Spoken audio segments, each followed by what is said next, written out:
Welcome to the Money Insights Podcast, where high-income earners come to learn wealth-building strategies that will take them from high income to high net worth. With your hosts, financial and wealth-building experts, Christian Allen and Rod Zabriskie. Welcome into another episode of the Money Insights Podcast, the alternative wealth-building podcast for high-income earners. My name's Christian Allen. With me, as always, Rodney the Pod Zabriskie. Rod, what's up, man? Hey, I'm doing great. How are you doing? I'm good, man. The weather is such that I was able to go get my early morning walk in today. It was only like 37 degrees this morning, so I was able to get out there. And once it gets below like 20, I'm like, whoo, it's getting a little rough. But when we're up in the 30s, man, I'm ready to roll. So It's sunny 42 degrees outside. I am feeling good. Beautiful. We're actually getting into the 50s. Man. Okay. Yeah. Living high on the hog right now. Okay, Rod, I always say this, but I don't think anyone cares about the weather. And if they do, then you're welcome. And if not, we apologize. Okay, today, Rod, our topic, we're finishing our third part in the Invest with Benefits series. Specifically, we're comparing assets and strategies and ideas to whether or not we're comparing.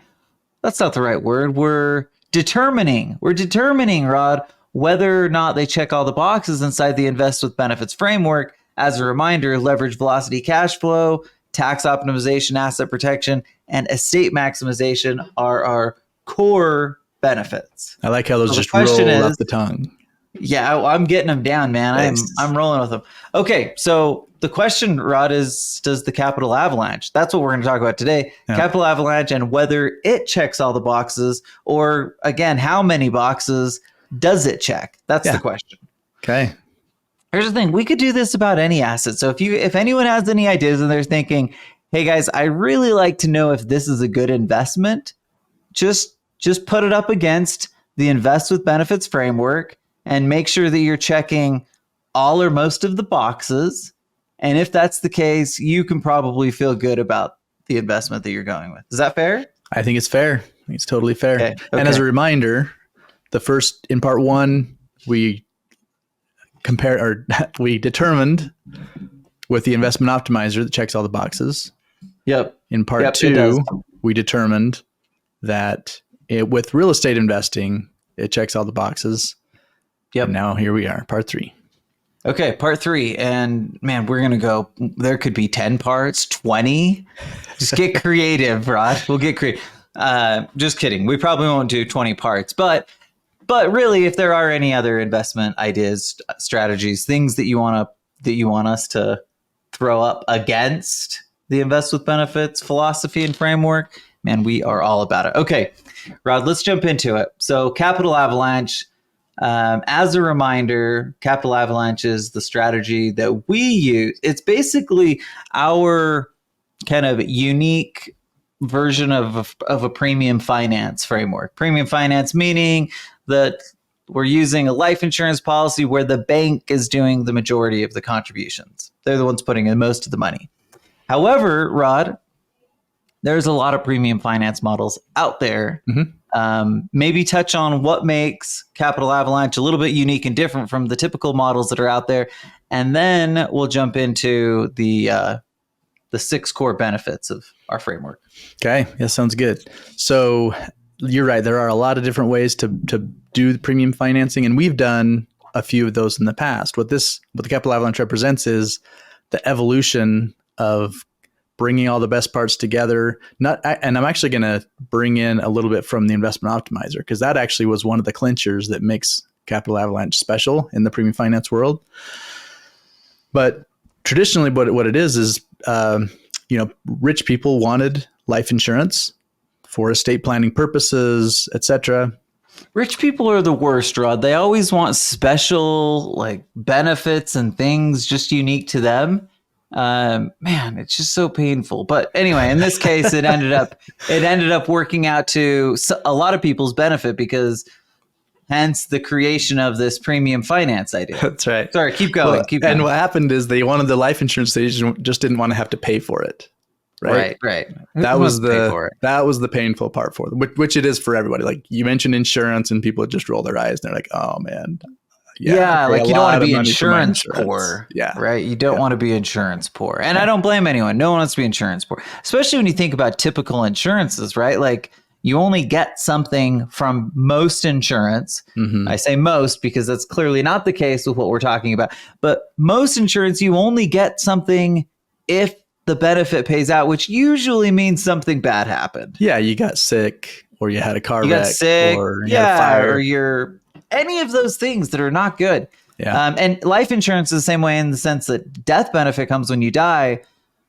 Good news, everybody. There are a host of living benefits that we're going to be focusing on talking about. But we don't want to forget about the death benefit because it is a huge asset. Yeah, Okay, keep going. absolutely. So in order to, because they didn't want to pay for it out of pocket, they got creative and they said, well, what if I go get a loan and use that to pay the premium? And I have assets.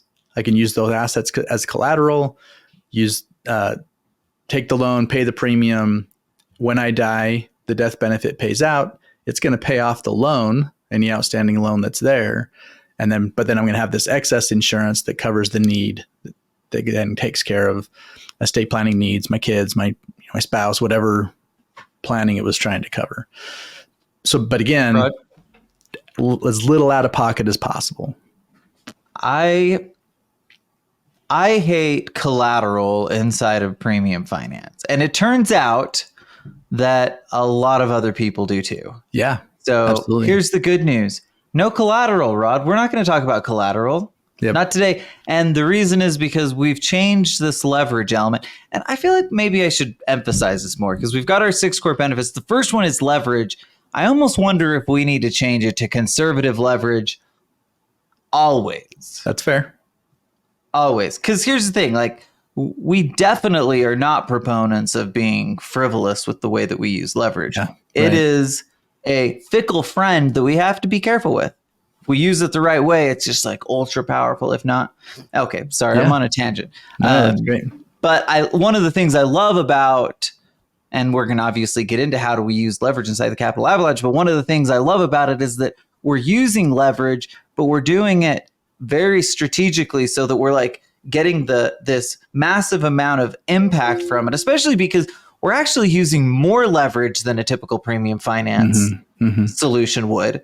We're just doing it in a much more conservative way so that it never requires us to go outside of the policy's cash value for collateral, which again makes a massive difference. You think about, well, I don't want to get into that yet. Okay, but yeah, well, finish your thought before we hit on leverage and then we'll what we ran into was a lot of the people we work with, because they invest in their businesses and real estate and a lot of things that are not liquid. Well, the bank doesn't want to have a piece of real estate as collateral against this life insurance policy, right? Or business assets or whatever. They wanted cash in the bank or a big brokerage account, something like that could be was liquid or could be easily liquidated. Yeah, easily collateralized. Easily liquidated. That's the right And word. that is not what our clients had as assets. We had a lot of people who liked the idea, but like you said, this idea of having some sort of outside collateral that they can post, that just wasn't a good idea. It wasn't going to help. And luckily, Rod, we found a solution to that. Yes. So that's the good news. What we're doing with it is, instead of starting the financing from day one, we built the Capital Avalanche so that the initial money going into the policies are out of pocket. So we get ahead of the curve. In other words, we're getting this asset going with out of pocket dollars first. And then once we've done that, we set up what's called a cash value line of credit. Rod.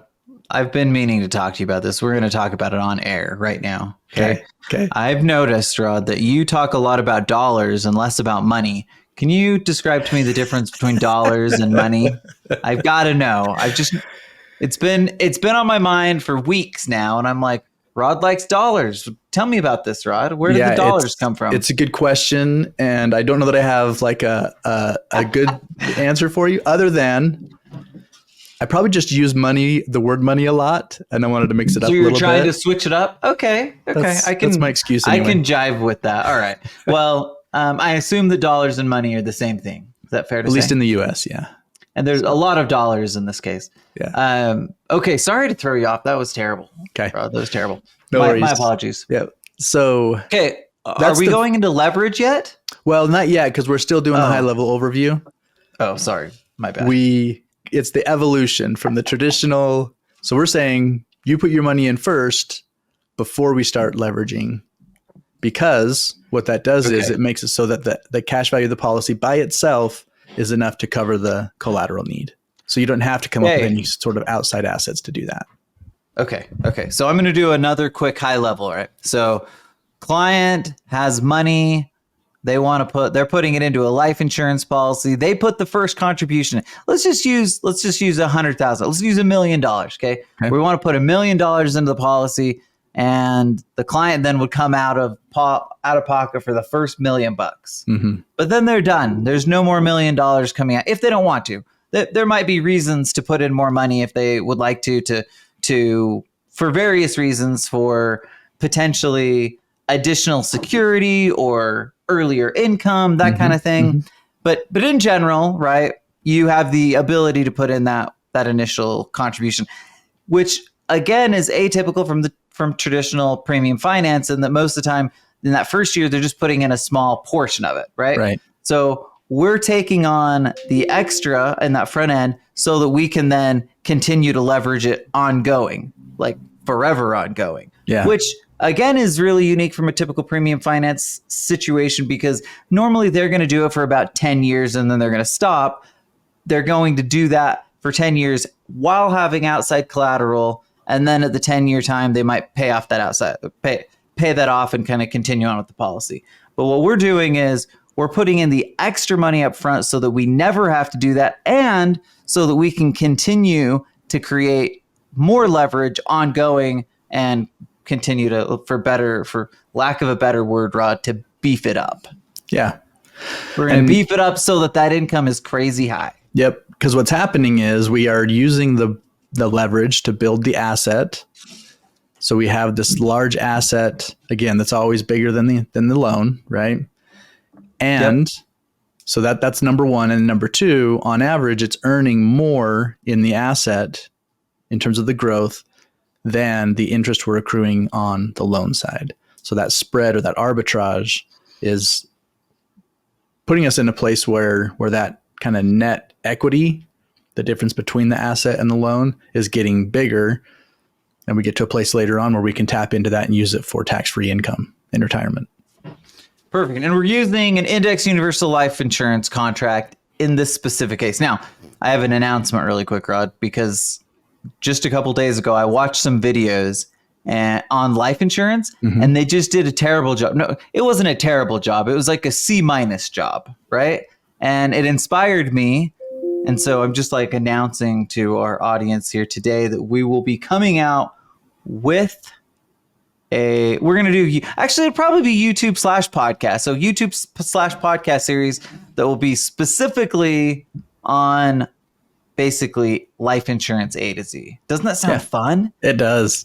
Okay. I joke about this because you hear, like, I think about the word life insurance and I'm like, sounds kind of boring, right? Like, and yet, Rod, the life insurance, like the content around life insurance, people get really fired up about this stuff. Like the vitriol between IUL and whole life is remarkable, right? And then you've got the term versus any type of permanent product. The vitriol is equally big in that situation. So anyway, I'm really excited to do that. But today we're talking about index universal life insurance.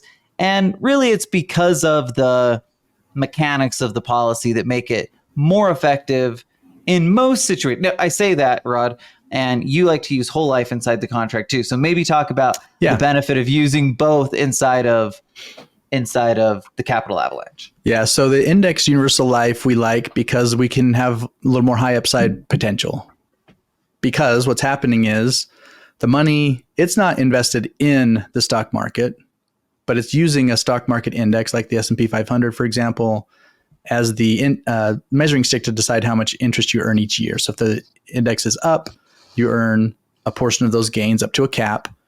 But in a year where the index is down, you don't participate in those losses. You just don't earn any interest on the IUL for that.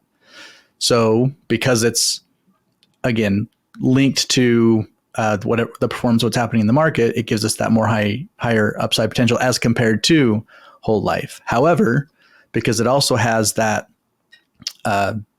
little more downside risk, because you aren't earning interest in those years, and especially because we're using leverage, you're not earning interest, but we're accruing interest on the loan.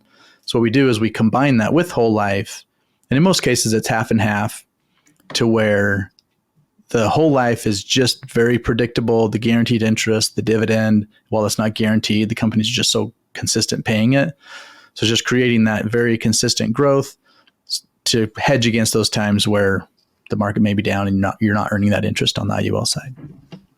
Hey, Rod, sometimes I wonder, well, okay, we've been doing like some sort of combination of whole life and IUL. And as always, they're always funded for maximum cash value. That's just a given, always funded for maximum cash value, the minimum amount of cost possible.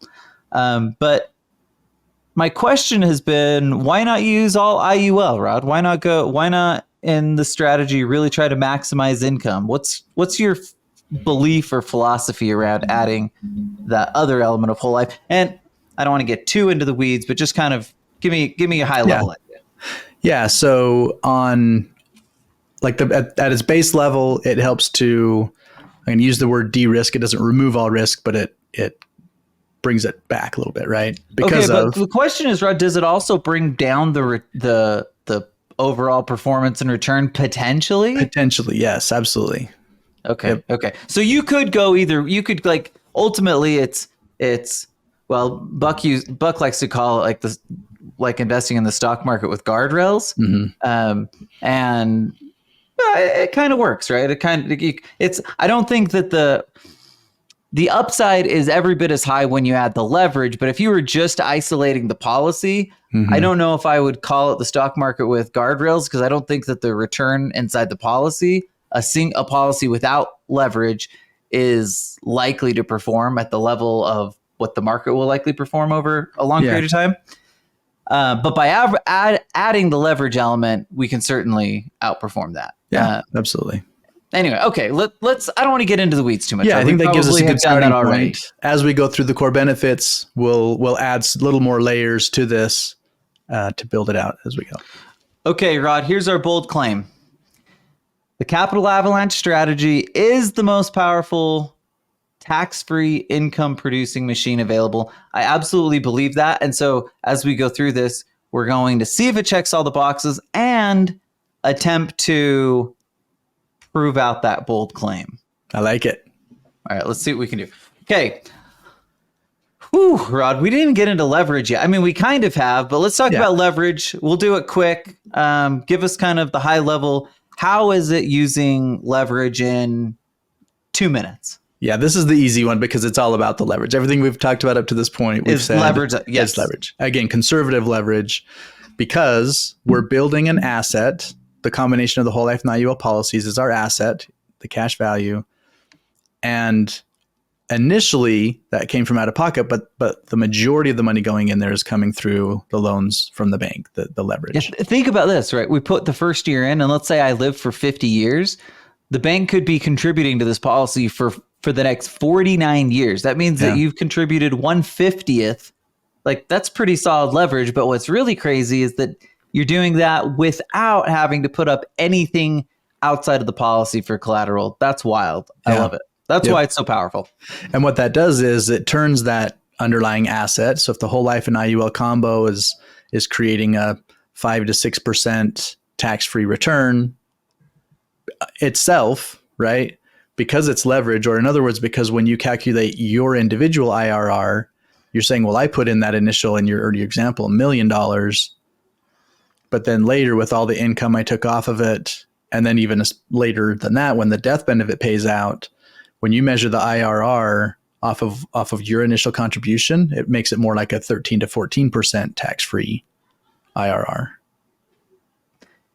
I just want to remind people, life insurance contracts are built to outperform general interest rates. Yeah. Right. They have to. Like, the competitive nature of interest rates works that way. You can't nobody's going to put their money into life insurance or annuities or things like that if they're not at least slightly. And again, there's going to be peaks and valleys where a CD might go higher for a short period of time, but over a long period of time, life insurance is going to outperform it. So all we're doing is we're using that arbitrage effect to our benefit. And again, we're using it over a long period of time. We're not worried about a singular year. We're worried about what happens over that longer period of time. And then, of course, by adding the leverage component, that's where the thing really blows up and creates all this tax-free income we're talking about. Yep. So leverage is kind of first and foremost the key to making this strategy work. Absolutely. And here's the thing. The other thing that we probably didn't talk about, like, we use leverage for real estate. We use leverage to invest and grow our wealth. And like, most wealth builders think about it that way. Like, the question I started to ask myself is, why wouldn't I do something similar inside my retirement world, right? It's literally the same principles that I'm using for my real estate investing. I've got an underlying asset. I'm producing a return with it. All I have to do is slightly outperform the loan rate with the return I'm getting. And by doing that, combining with leverage, I can create something really, really powerful. And it doesn't have to be much. In fact, when we run the illustrations, we're running maybe a 2% spread, something like that. That's right. Yep. We're using that as that average difference over time. Yep. And that's super conservative, right? We have historicals that show what that is or what that's been.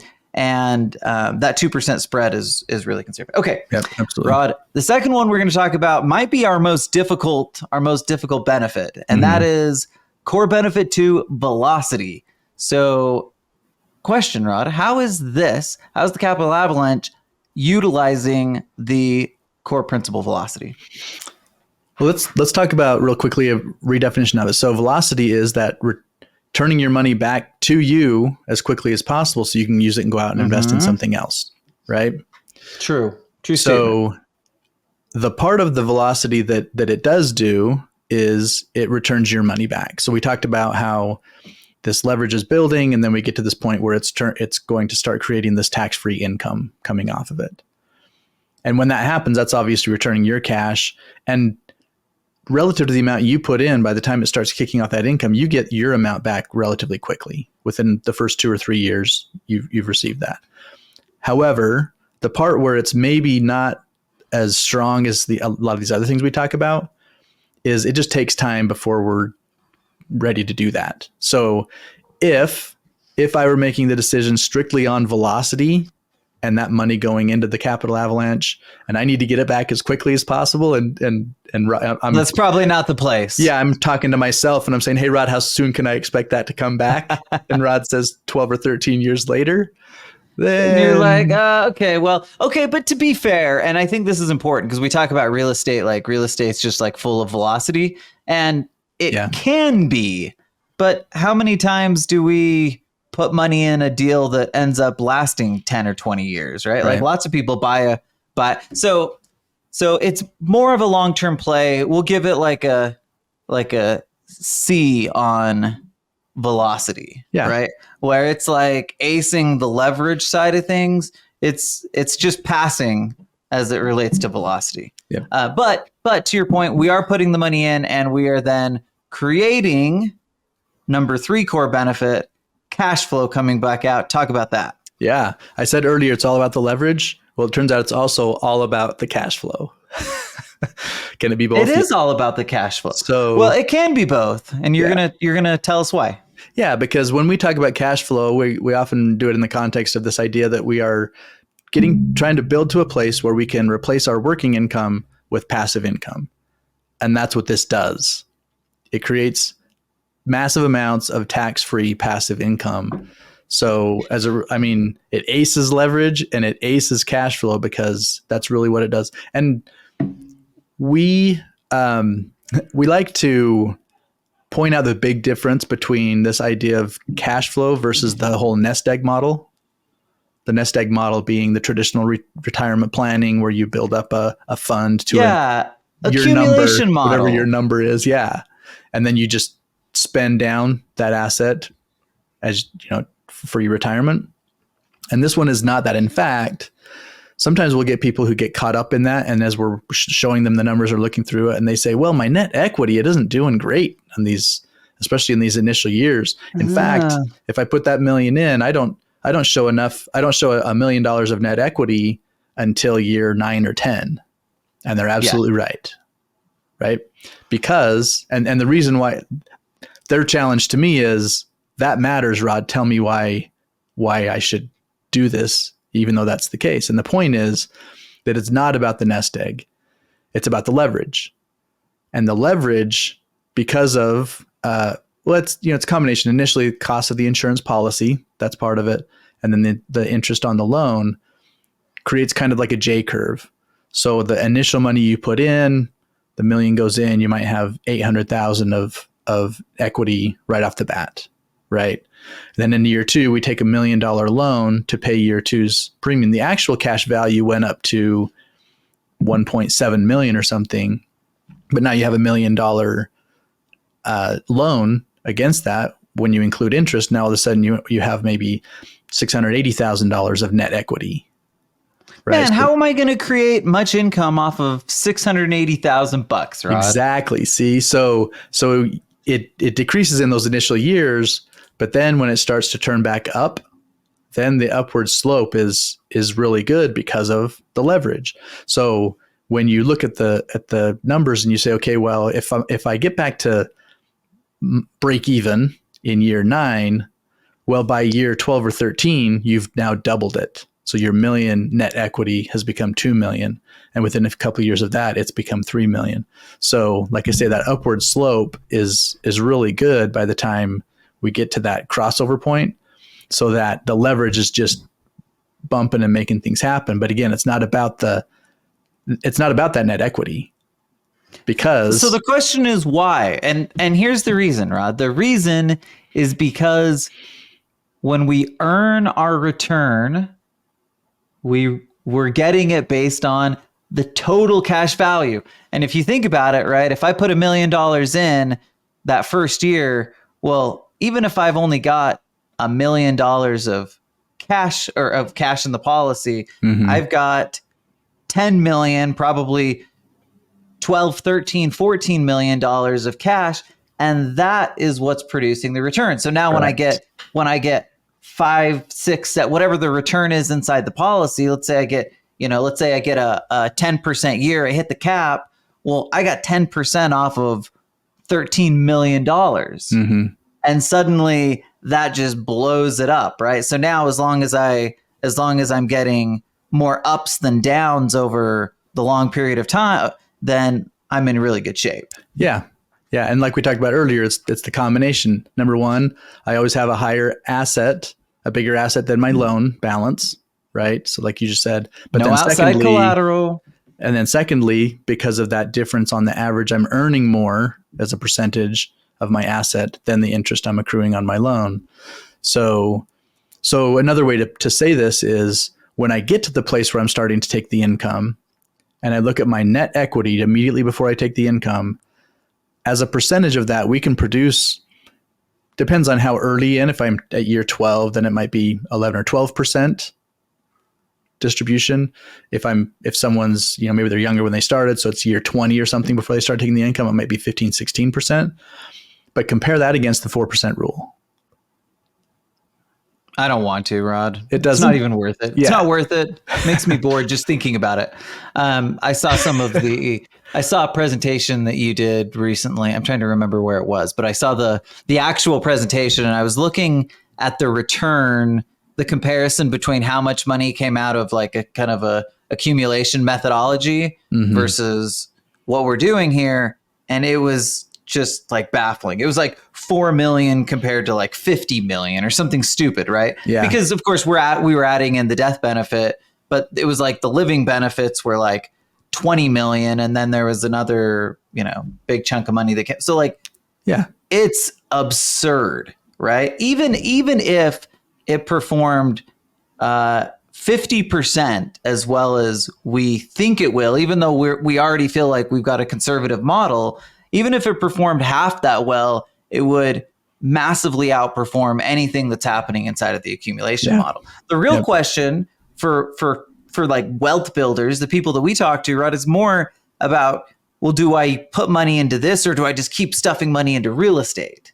Right? Yeah. That's really where the question mark comes in. And so then it becomes a matter of which benefits are most important to me and where. And it could be like, for most people, it's both, right? Mm-hmm. They look at it and they say, real estate's my bread and butter where I invest. They use the investment optimizer to run as their opportunity fund.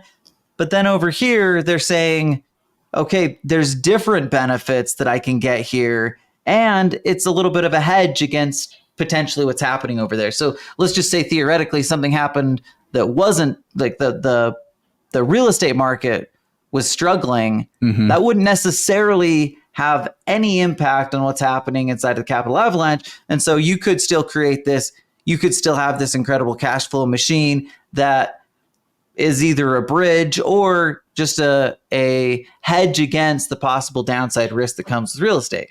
So anyway, that's kind of what people are usually questioning. Okay, Rod, I want to get into core benefit number 4. Sorry, can I hit on one other point? No, you can't. That's it. We're going to number 4. I'm just kidding. Okay, sorry. Go ahead, Rod. So just to build on what you just said, that's probably the most common scenario we see where people would rather be investing in other things as like their core, but then they carve off some dollars and put it into the Capital Avalanche as a kind of diversification. How many dollars? Like 2 or 3? Could be 2 or 3, could be 2 or 3 million. It just depends. Okay. Fair enough. And then the other most common scenario we see is people who like the idea of investing in real estate or some of these other things, cash flowing assets. And then they just find that they're not willing to put in the time or just whatever, for whatever reason, they like the idea. They just don't ever get there. Then maybe life gets in the way. Place. Maybe they're like a high performing surgeon who loves the idea of real estate, but can't find the time or extra energy to go out and like focus on that. And so this becomes obviously a lot more passive opportunity. And that's what it is, right? Like just like any investment, any deal, the expectation is you do your due diligence on the front end, you understand what you're getting into, but once you've done it, it's more of a buy and hold scenario, and you're just going to wait until the time comes that you decide to start taking income, and that's when the benefit really starts to pay out. Right. Okay, Rod, you're not stopping me this time. I'm going into core benefit number 4, tax optimization. Okay. Here's the thing, Rod. This is the Roth IRA on steroids. If you are a high income earner, if you're someone that likes Roth IRAs in general, then this is just like, this was music to your ears, because for high income earners, there's so many limitations on where we can put money that creates tax-free benefits in the future. Guess what? I can just load this thing up with cash, bring it out tax-free. And that's why I say it's a Roth IRA on steroids. I don't have the limitation of how much I can put in, which makes a huge, huge difference. Yep. And I don't have the limitations on the time frame that I can use it. So if I want to start plowing and create income at 55, then I can absolutely do that, right? Yep. Anyway, lots of things to be, but from a tax optimization standpoint, that's one of life insurance's very best attributes, right? Absolutely. Yep. We put money in after tax. Once we've done that, anything else comes out tax-free because we're keeping the policy in force. We utilize loans, just like in a home equity line of credit. I borrow against it. I don't have to pay taxes. Mm-hmm. The beauty is, Rod, when we die, the death benefit will go in and take care of the rest and make the whole thing full and finished and complete. Yep. And because the death benefit is tax-free as well, those are tax-free dollars and cents. Dollars and cents, all of them. Money, dollars, cents.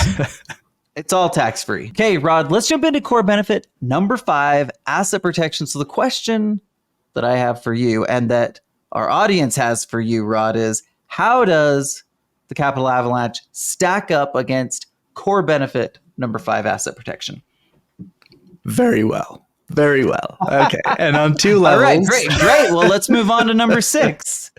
Okay, just kidding. Asset protection, tell us how, Rod. Yeah, so number 1 is just the life insurance. We talk about this a lot, right? The life insurance by itself brings asset protection, meaning that what you have in your cash value is protected against creditors, lawsuits, all that kind of thing.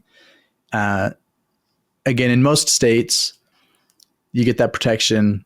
And so that's the first level. You get some protection, right? You get some protection in most states. Here's my advice to people. Like, okay, if you live in one of those states that just gives you like full protection, then great, you're good to go.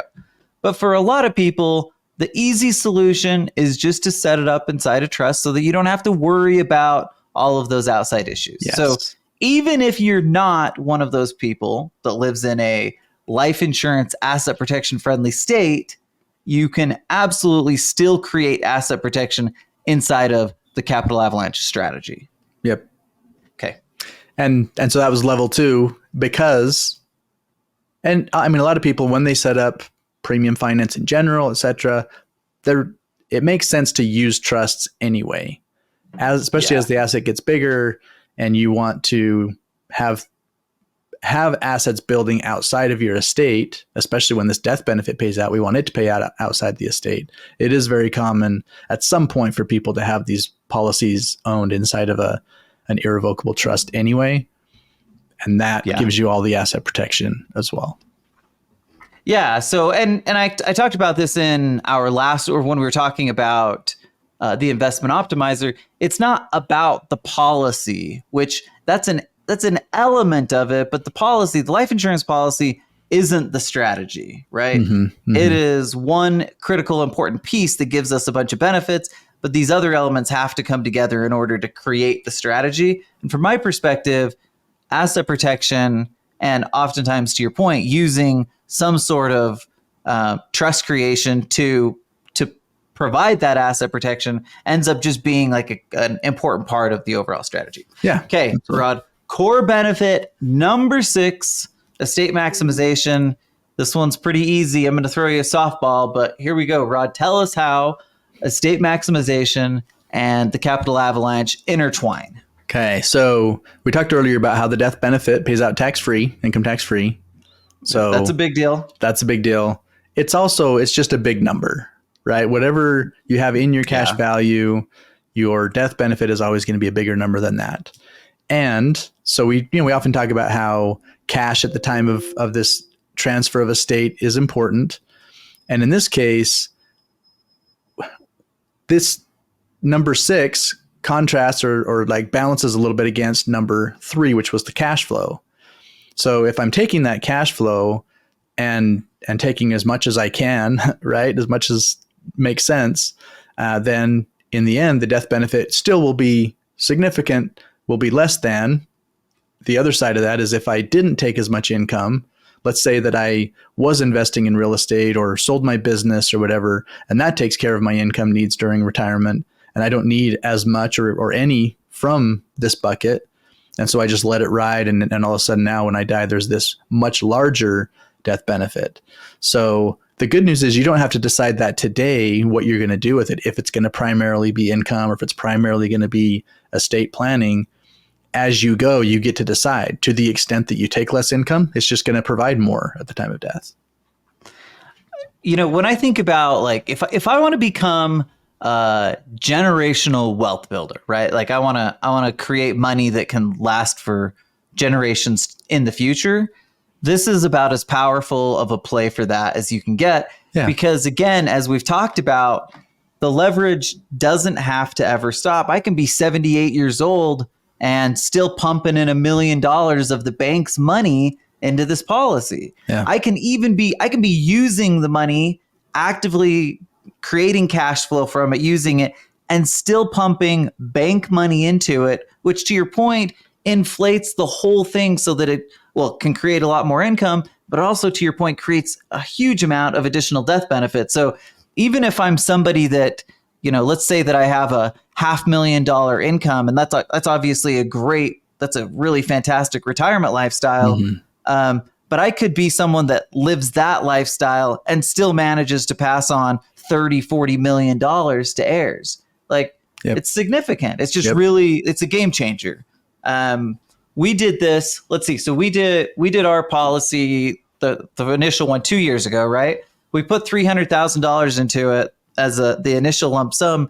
And I don't remember off the top of my head, Rod, but I just get so excited when I see like when I die at 92, man, we are going to be killing it. Like, I don't know what it is, $100 million in there, something crazy. Yeah. Right. So anyway, I'm a big fan of what life insurance does from an estate maximization standpoint, but I'm an even bigger fan of what the Capital Avalanche does, because it really highlights and emphasizes all of the best parts, as long as I've used conservative leverage and been, thoughtful and making sure that I'm doing it the right way. But to the extent that I do those things, then we are passing core benefit number 6 with flying colors. I like it. Okay, so I'm going to give us an A on all of these other than velocity. Velocity got a C. Yeah. But I think when you're thinking about, okay, does my strategy investment check all the boxes?